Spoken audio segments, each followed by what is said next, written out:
একসঙ্গে 7 জোড়া, একসঙ্গে 7 জোড়া দাদাভাই মে মাস থেকে শেয়ার করছিলেন, একবারও আসেননি। বাড়ি হচ্ছে ঘাটালেই তো, ঘাটাল কুসপাতায় বাড়ি। তো আমি ফোন চেক করে দেখলাম উনি আসেননি, আর ব্যস্ত মধ্যে থাকে, নামও লেখাতে পারেন না। একটা মায়ের জন্য নাকছাবি কিনেছেন, মায়ের জন্য একটা নাকছাবি কিনে আজকে মে মাস থেকে শেয়ার করে। কজোড়া পেলেন দাদা ভাই?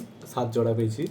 তো কেমন লাগছে বলুন? খুবই ভালো লাগছে যে শেয়ার করলে পাওয়া যায়, যে এটাও ভালো লাগছে। আমি আসার সময় পাইনি বলে আমি আসিনি, আজকে এসেছিলাম। আচ্ছা, দাদাভাই আমাকে মোটামুটি 7 জোড়া দিয়েছে ভাইরাল করা। আর সবাইকে কি বলবো যারা ফেসবুকে দেখছে? সবাইকে শেয়ার করার কথা বলবো, লাইক করতে বলবো, কমেন্ট করতে বলবো। প্রত্যেকদিন শেয়ার করতে হবে। হ্যাঁ, প্রত্যেকদিন শেয়ার করতে হবে। এটা প্রত্যেকদিন দাদাভাই প্রত্যেকদিনই শেয়ার করেছে, ওখানে দেখে আমি চেক করে দিলাম। তো আবারও শেয়ার করুন, আবারও পাবেন। এবং সোনাটাও ভালো। আমরা মায়ের জন্য একটা ছোট নাকের নিয়েছি এবং চেনার ইচ্ছা আছে। তো সেটা আপনারা আসুন, এসে দেখে যান। খুব সুন্দর সুন্দর কালেকশনও আছে, আপনারা আসুন। ধন্যবাদ দাদা, আবারও আসবেন। ধন্যবাদ। ধন্যবাদ।